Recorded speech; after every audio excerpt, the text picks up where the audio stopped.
여러분, 60조 원이라는 상상할 수 없는 규모의 돈이 움직인 이야기를 들려드리겠습니다. 캐나다가 12척의 차세대 잠수함을 도입하겠다고 발표했을 때 전 세계 6개국이 치열한 경쟁을 벌였습니다. 그런데 놀랍게도 잠수함 강국이라고 여겨졌던 일본이 예선에서 탈락했고 우리나라가 최종 후보로 남았다는 사실 알고 계시나요? 더욱 놀라운 건 일본이 체면을 구기며 스스로 포기 선언까지 했다는 겁니다. 도대체 무슨 일이 벌어진 걸까요? 오늘 저는 이 믿기 힘든 역전 드라마의 전말을 여러분께 생생하게 전해드리겠습니다. 본 영상은 개인정보 보호를 위해 스토리를 재구성한 이야기입니다. 여기서 잠깐! 여러분들의 구독과 좋아요는 대한민국의 위대함을 널리 알리는 큰 힘이 됩니다. 저는 처음 이 소식을 들었을 때 정말 믿기지 않았습니다. 손에 들고 있던 커피잔이 떨릴 정도로 충격적이었거든요. 캐나다 국방부 조달 책임자인 제이슨 밀러가 기자회견장의 모습을 드러냈을 때 그의 표정은 비장했습니다. 수백 명의 기자들이 숨죽이며 지켜보는 가운데 그가 천천히 입을 열었습니다. 우리 해역에 어울리는 잠수함은 오직 하나뿐입니다. 그의 목소리에는 확신이 가득했습니다. 경쟁국 명단이 공개되었을 때 저는 눈을 의심했습니다. 독일, 프랑스, 스웨덴, 스페인, 일본, 그리고 한국. 한국이 이런 글로벌 강국들과 어깨를 나란히 한다는 게 실감나지 않았거든요. 한국방산연합 프로젝트 매니저인 한윤재는 당시 상황을 회상하며 목소리가 떨렸습니다. 솔직히 우리도 놀랐습니다. 회의실이 순간 조용해졌어요. 일본이 예선에서 떨어질 줄은 꿈에도 몰랐거든요. 그의 눈빛에는 믿기지 않는다는 표정과 동시에 기대감이 교차했습니다. 반면 일본 해상자위대 퇴역 장군 출신 자문관 이시다 겐지는 이 소식을 듣고 얼굴이 새파랗게 질렸다고 합니다. 그가 평생 자랑스럽게 여겨왔던 일본 해군의 전통과 자부심이 한순간에 바닥으로 떨어진 느낌이었다고 하더군요. 그의 손이 미세하게 떨리는 것을 본 동료들은 말을 걸기조차 어려웠다고 합니다. 하지만 여기서 더 큰 충격이 기다리고 있었습니다. 일본만 탈락한 게 아니었거든요. 유럽의 자존심이라고 할 수 있는 독일, 스웨덴, 스페인, 프랑스가 모두 하나둘씩 경쟁에서 밀려나기 시작했습니다. 저는 이 소식들을 하나씩 들을 때마다 가슴이 두근거렸습니다. 도대체 무슨 일이 벌어지고 있는 건지 이해할 수 없었거든요. 이유가 뭐였을까요? 바로 납기 실패와 기술 미완성이었습니다. 특히 스페인의 경우는 정말 가관이었습니다. 12년째 진수하지 못한 잠수함 프로젝트를 들고 나왔으니까요. 캐나다 심사위원들은 스페인 대표단의 발표를 듣고 서로 눈짓을 주고받았다고 합니다. 한 심사위원은 나중에 이렇게 말했습니다.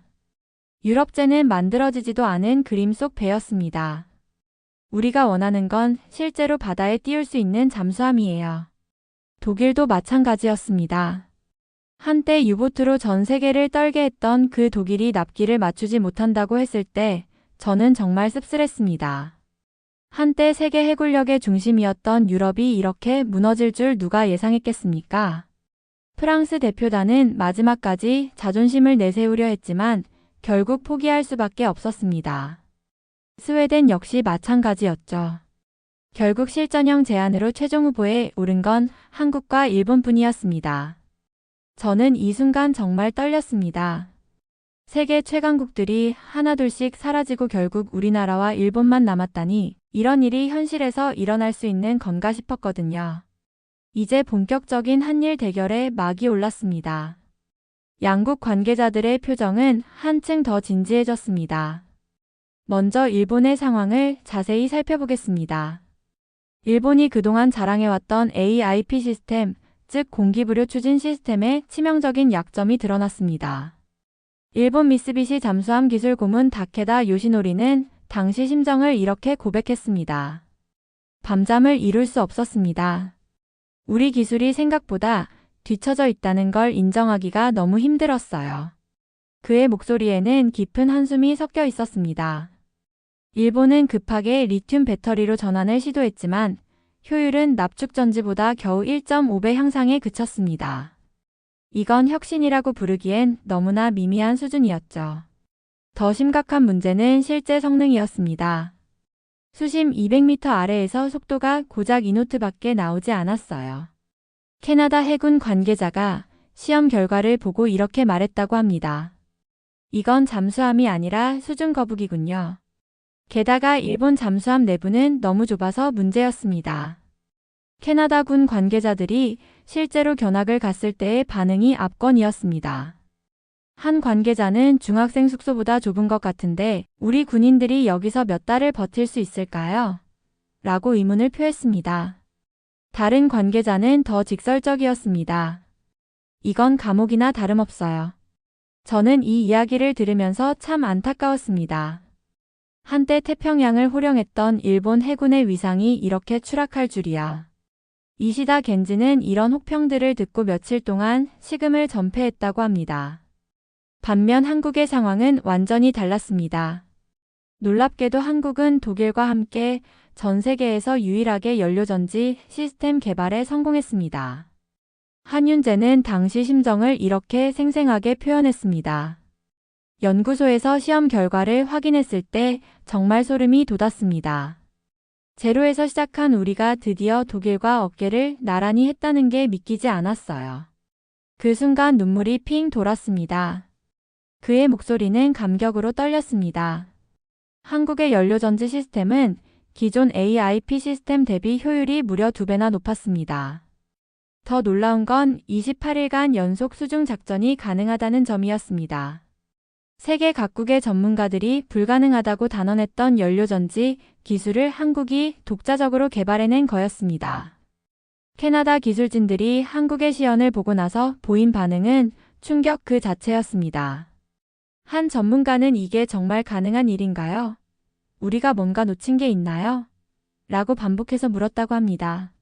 제이슨 밀러는 그 자리에서 이렇게 중얼거렸다고 하더군요. 한국이 이런 기술을 가지고 있었다니 우리가 완전히 과소평가했군요. 저는 이 소식을 듣고 가슴이 뭉클해졌습니다. 우린 못하는 게 아니라 안 해본 것뿐이었다는 말이 정말 와닿았거든요. 우리나라 연구진들이 밤낮으로 땀 흘린 결과가 드디어 결실을 맺은 순간이었습니다. 기술력에서 일본을 앞서기 시작한 역사적인 순간이었죠. 하지만 여기서 끝이 아니었습니다. 더 놀라운 사실이 기다리고 있었거든요. 바로 전략무기 탑재 능력이었습니다.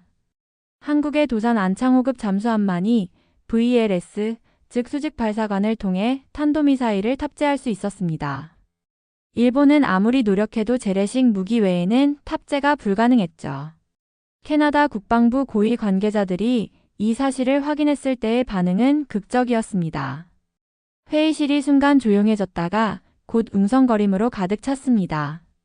한 관계자는 흥분한 목소리로 이렇게 말했습니다. 잠수함 안에 탄도미사일이 있느냐 없느냐, 이건 완전히 다른 차원의 이야기입니다. 게임 자체가 바뀌는 거예요.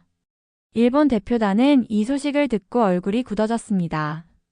이시다 겐지는 급하게 본국에 보고했지만 돌아온 답변은 냉정했습니다. 기술적으로 불가능합니다. 일본은 결국 공개적으로 반발 성명을 냈지만 이미 기술적 열세는 누구 눈에도 분명해진 상황이었습니다. 다케다 요시노리는 그날 밤 동료들에게 이렇게 털어놓았다고 합니다. 우리가 한국을 너무 얕잡아 봤습니다. 이건 우리 자만심의 대가예요.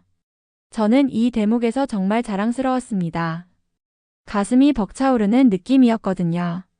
우리나라가 이런 첨단 기술을 보유하고 있다는 게 믿어지지 않았습니다. 동시에 우리 기술진들의 숨은 노력에 대해 깊은 감사함을 느꼈죠. 설계 면에서도 한국의 우위는 압도적이었습니다. 일본은 복각식 선체 구조로 인해 내부 공간이 극도로 제한적이었고 최소 70명 이상의 승조원이 필요했습니다. 캐나다 군인들이 일본 잠수함 모형을 견학했을 때의 반응이 모든 걸 말해줬습니다. 평균 신장 180cm가 넘는 캐나다 군인들이 모형 안에서 허리를 굽히고 다니는 모습을 본 일본 관계자들은 말문이 막혔다고 합니다. 반면 한국은 단각식 설계와 첨단 자동화 시스템으로 10명 이하 탑승이 가능했습니다. 거주 공간도 훨씬 넓고 쾌적했죠.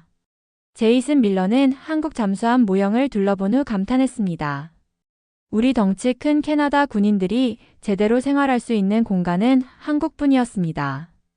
이건 단순히 기술의 문제가 아니라 인간을 배려하는 철학의 차이입니다. 실용성과 인체공학적 설계에서 일본을 완전히 압도한 거였습니다. 저는 이 부분을 들으면서 우리 기술진들의 세심함에 감탄했습니다. 단순히 기술만 좋은 게 아니라 실제 사용자를 배려한 설계까지 완벽했으니까요. 한국 설계진의 리더는 이렇게 말했습니다. 기술은 결국 사람을 위한 거잖아요. 아무리 성능이 좋아도 사람이 견딜 수 없으면 의미가 없죠. 물론 일본도 완전히 손 놓고 있지는 않았습니다. 기동성 면에서는 여전히 앞서고 있었거든요. 특히 X자형 방향타 기술은 일본만의 독특한 노하우였습니다. 한국은 아직 전통적인 십자형을 사용하고 있었죠. 일본 기술진들은 이 부분만큼은 자신감을 보였습니다. 다케다 요시노리는 최소한 기동성만큼은 우리가 앞서 있습니다 라고 말하며 마지막 자존심을 지키려 했습니다. 하지만 여기서도 희망적인 소식이 기다리고 있었습니다. 한국이 차세대 잠수함에서 X자 설계를 반영하려고 적극적으로 추진하고 있다는 거였거든요. 한윤재는 자신감 넘치는 목소리로 말했습니다. 일본이 유일하게 앞선 부분조차 우리가 따라잡고 있습니다. 기술 격차는 시간 문제일 뿐입니다. 그의 눈빛에는 확신이 가득했습니다. 저는 이런 우리나라의 추진력과 집념이 정말 대단하다고 생각했습니다. 드디어 최종 결판의 시간이 다가왔습니다. 양국 대표단 모두 긴장한 표정이었습니다. 하지만 결과는 이미 예정된 것 같았습니다. 일본은 결국 잦은 철수를 선언하며 마지막 체면 칠해에 나섰습니다. 이시다 겐지는 기자회견에서 떨리는 목소리로 말했습니다.